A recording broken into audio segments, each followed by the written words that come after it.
I'm teaching this class on energy systems, and I thought to myself, I want to give my students an example of how they can take action at levels other than the federal level. And I think the exact same fall, I had a student walk in my office from California and said, I want to write my thesis on community choice aggregation. And I was like, well, what is community choice aggro what? And then the exact same week, I think, I got a flyer on my door saying that my town was going to choose to do community choice aggregation. Welcome to Ask MIT Climate. I'm Madison Goldberg. Our guest today is David Hsu. I'm an associate professor of urban environmental planning here in the Department of Urban Studies and Planning at MIT. And most recently, I've been studying the future of electricity and gas networks. Before talking with Professor Hsu, I had never heard of community choice aggregation, even though it turns out I'm actually getting cheaper and cleaner electricity from it myself. We'll explain how it works a little later. But here's the key thing to know for now. It's an example of how a county or city or town can hold some sway over where their electricity comes from. Which gets us to our topic for today.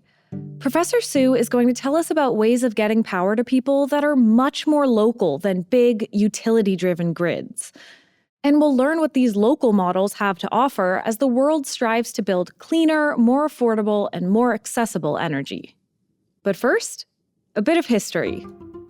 What we credit as the first kind of small grid was built by Thomas Edison. It was a factory in Lower Manhattan, but also lit restaurants and stores. And I don't think it was more than probably 100 or 200 lights. But we actually consider that the grid because that's one of the first times they tried to build a district that had electricity circulating between multiple establishments. So in these early days of electric power, a handful of businesses could join forces to run a power plant. Or famously, one of the earliest installations that Thomas Edison does is in J.P. Morgan's house. So J.P. Morgan is like one of the richest men in the world. And if you were as rich as J.P. Morgan, you could basically have your own miniature power plant. Morgan had a steam engine installed on the grounds of his manor. But by the early 20th century, electricity was not just for business owners and the ultra-wealthy. Power plants got bigger, making more and cheaper electricity. And electrical lines got longer so that power could reach more customers. And this is where electricity becomes democratic. And what you start to see is people start using electricity in factories. Then people realize that it's actually good for expanded electric lighting. It turns out electric streetcars complement lighting nicely because streetcars are busy during the day and lighting is only active at night. So you can use the same power plant for both. So you start to have all the building blocks for the electric grid we have today. And that basic logic of sharing big, centralized power plants to keep costs low has shaped power systems around the world. It's why most people get electricity from big utilities and not from the mom-and-pop power plant next door. But as energy technology changes, households, neighborhoods, and cities are thinking about ways in which the age-old logic might not always hold. Take the rise of solar panels and batteries. I've had solar panels for about 10 years. It's a super sunny day right now. I know I'm generating electricity. And frankly, electric cars are basically a battery on wheels. So I could theoretically run my house off my electric car for 2 or 3 days. And so what you start to get now is this behavior called grid defection. The system is providing 100% reliable power whenever people want it. And then the people who can afford to buy solar and storage can basically choose not to use that and not pay into the whole system as everyone else for certain times of day when it's expensive for everyone else. So there are tensions here.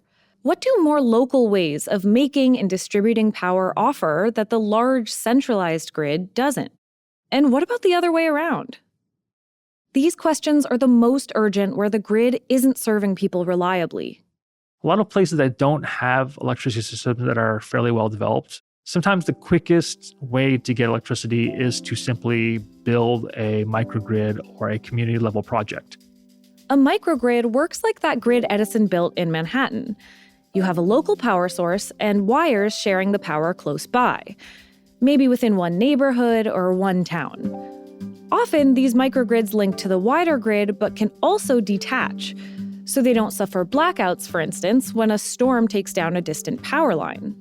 This isn't a brand new concept, but it's growing, partly because with solar and battery power, you can now use state-of-the-art technology at any scale you want. The nature of solar and storage is that it's modular. And so if you look at a solar farm with like 10,000 solar panels, that's basically the same as the 30 panels I have on my roof. And today, that's helping to bring electricity to people who haven't had access to it. I went to this village, like maybe 30 or 50 homes in Jharkhand in India. This community chose to build, with a NGO partner, they chose to build a local microgrid. It had a cafe because the microgrid enabled them to serve cold drinks. I saw a little industrial workshop where people had a rice huller, like farmers would bring in their rice, and I think it would take the husk off the rice. One of the biggest desires for improved standard of living was television. And this is like a great improvement in their standard of living. Like local industrial uses, that's like economic development. And then just being able to watch a projected image in a cafe while having a cold drink is something that people didn't have before. Microgrids and other small solar installations are popping up around the world, especially in South Asia and Africa and in island nations where large grids are harder to build. And as these new approaches roll out, Professor Su says it's important to figure out whether a local option will be able to meet people's needs and continue meeting people's needs as electricity use grows. I think the question is, in developing countries, how do you think development's going to happen faster? Do you think that the central government or the regional government can build the grid and serve everybody to the level we expect? Or do you want to give people the ability to simply buy the resources they need? And you see this in places like India or Pakistan. People are voting with their feet. They don't believe that the central grid operator is going to provide electricity reliably enough. And if you're wealthy enough or even middle class in Pakistan, it's a better deal for you to buy a solar panel. It may not lead to the same grid we have today in the United States, but the grid we have today, frankly, is not really as reliable and resilient as we want it to be. So this is not only to say that Kenya and India might follow a different path in the future, but it's also to say that the United States is going to make a different set of choices itself about reliability, resilience, and cost in the future. For instance, the U.S. is also adopting microgrids. On Kodiak Island in Alaska, a microgrid brings reliable power where the larger grid can't penetrate. In Montgomery County, Maryland, it's an emergency measure to prevent blackouts. In Puerto Rico, microgrids are a response to service interruptions, which are much more frequent there than on the U.S. mainland. And extreme weather worsens the problem. In 2017, severe hurricane damage left Puerto Rico facing the longest blackout in U.S. history. And so I've worked with a lot of local communities in Puerto Rico that are trying to build microgrids because they don't necessarily trust the electricity system. But even without splitting off from the larger grid, a growing number of communities are using new energy technologies to adopt more local control. We've finally come back to community choice aggregation, or CCA for short. Community choice aggregation is a policy by which local governments can sign a power purchase agreement and they can choose where to get their power from. The utility still owns the wires that come into your house, the wires that distribute electricity in your city or town. And customers still pay for that service on their utility bills. But in a CCA, a city or town or group of towns gets to make the decision about who to buy their electricity from. And the utility has to serve that purchase on the same wires everyone else is using. Massachusetts became the first state in the U.S. to allow CCAs in 1997. And it's spreading fast. If you look at Massachusetts, I think more than half the cities and towns in the entire state have organized this. California, which is the biggest state, I think is getting close to 40% of the population is signed up for community choice aggregation.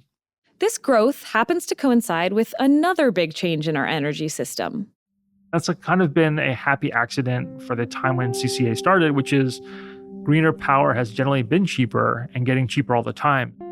So a lot of CCAs have embraced wind, solar, and battery power, often faster than their utilities were. At the same time, their growth hasn't always gone smoothly.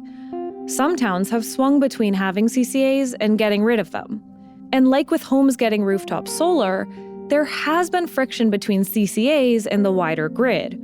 In California, utilities have complained that it's hard to charge CCAs fairly for their use of the shared wires, and to engage with CCAs to make sure there's enough spare supply for everyone else. You might also ask if local governments are in the best position to deal with some of the big challenges our energy system faces today.